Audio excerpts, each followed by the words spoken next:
The air was thick with the scent of damp earth and something else, something old and forgotten.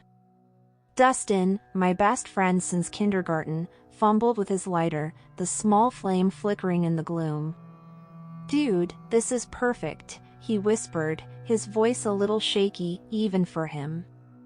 "No one's gonna bother us down here." We were in the basement of the old Miller house, a place that had been empty for as long as I could remember. Kids at school called it the haunted house, spun all sorts of crazy stories about it. But for us, for me and Dustin, it was just a quiet spot, a place where we could escape for a bit, get high, and forget about homework, parents, and the general suckiness of being 16. "Just hurry up, man," I mumbled, shivering a little. It wasn't just the cold, it was the vibe of the place. The basement was bigger than I expected, a vast, dark space with a low ceiling and dirt floors. Cobwebs hung like dirty lace from the exposed beams, and the air felt heavy, like it was pressing down on us. A single, grimy window high up near the ceiling let in a sliver of weak moonlight, just enough to make the shadows dance and play tricks on your eyes. Old, rusted tools hung on one wall, looking like instruments of torture in the dim light. In one corner, there was a pile of what looked like old, moldy furniture, covered in faded sheets. It was the kind of place that made your skin crawl, even before you added the spooky stories to the mix. Dustin finally got the joint lit, the sweet, skunky smell of pot filling the air, a stark contrast to the musty smell of the basement.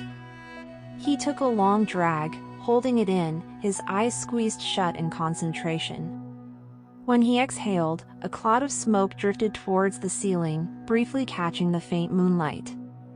"All right, your turn," he said, passing me the joint. My hands were a little clammy as I took it, but I tried to act cool. I took a hit, letting the smoke fill my lungs, the familiar burning sensation a welcome distraction from the creeping unease I felt. We passed it back and forth a few times, the silence in the basement broken only by our shallow breaths and the occasional creak of the old house settling above us. After a while, the weeds started to kick in. The edges of the shadows softened, and the oppressive feeling in the air lessened a bit. I started to relax, my shoulders dropping. Dustin was giggling quietly beside me, looking at something on the wall that wasn't there. "This is pretty chill, man," I said, my voice a little slurred. "Told you this was a good spot." Dustin just nodded, still chuckling to himself.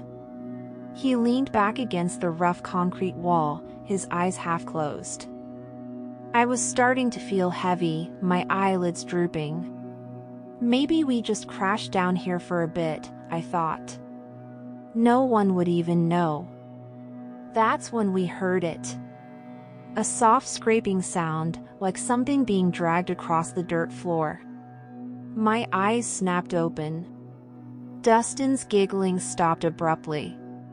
We both looked at each other, wide-eyed and suddenly sober. "What was that?" Dustin whispered, his voice barely audible. I shook my head, my heart starting to pound in my chest. "I don't know. Probably just the house." But even as I said it, I knew it wasn't true. That sound was too distinct, too close. Then we heard it again, louder this time. And then a faint thud, like something heavy had been dropped. It sounded like it was coming from deeper in the basement, beyond the pile of old furniture.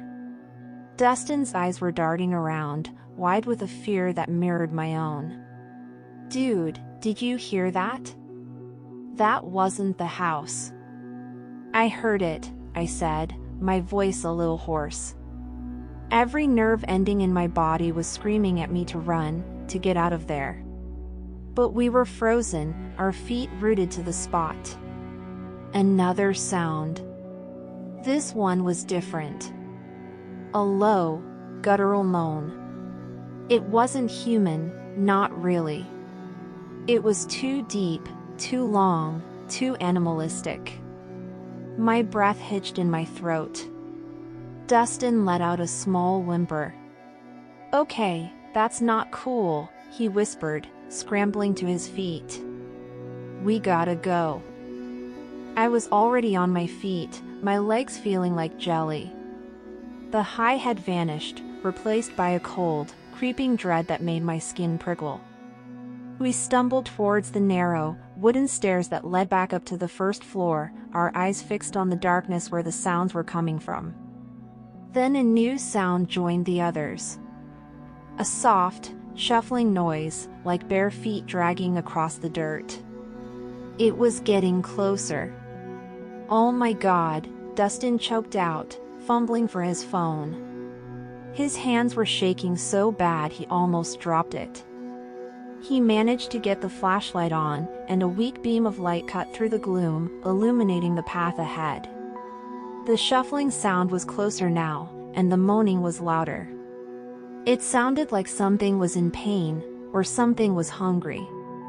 We reached the bottom of the stairs, our hearts hammering against our ribs.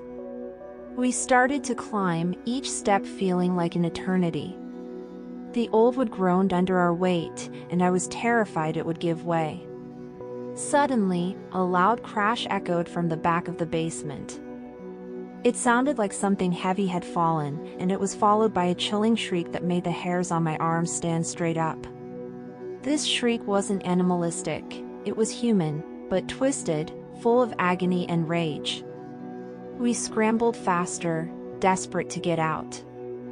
I could feel Dustin's hand on my back, pushing me, urging me on. We were almost to the top when I heard it again. Thump!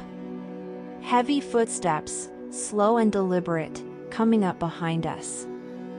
I risked a quick glance over my shoulder. The faint beam from Dustin's phone bounced off something in the darkness. Something tall. Something that was moving. I didn't see details, just a hulking shape, darker than the shadows around it. But the sound of its footsteps was undeniable, and they were getting closer with every agonizing step we took. "Run!" I yelled, my voice cracking. We burst through the basement door, spilling out into the cold, damp air of the ground floor. The house was even darker up here, the moonlight barely reaching through the grimy windows. We didn't stop to look around, we just ran, blindly, towards the front door. The floorboards creaked and groaned under our feet, each sound amplified in the terrifying silence of the house. I could hear Dustin panting beside me, his breath ragged. Then, behind us, we heard it again. The heavy footsteps. Thump. They were still coming. We reached the front door, a heavy, wooden thing that looked like it hadn't been opened in years. Dustin fumbled with the rusted lock, his fingers trembling. It was stiff, stubborn, refusing to budge. "Hurry!" I gasped, my eyes darting back towards the darkness of the hallway. I could almost feel its presence, a cold, predatory aura that was getting closer with each passing second. The moaning started again, louder now, and closer than before. It was a mournful sound, full of suffering, but with an underlying current of something sinister. Finally, with a groan of protest, the lock clicked open. Dustin shoved the door, and it swung inward with a loud screech, revealing the blessed moonlight outside. We didn't even look back. We burst out of the house, scrambling down the crumbling porch steps, tripping over loose bricks. We hit the overgrown lawn, our feet sinking into the damp earth, and we just ran. We ran across the lawn, our lungs burning, our legs aching, not stopping until we were out of the Miller property and on the cracked asphalt of the street. We kept running, not caring where we were going, just away from that house, away from those sounds, away from whatever was lurking in that basement. We ran until our sides ached and our legs felt like lead, until we couldn't run anymore.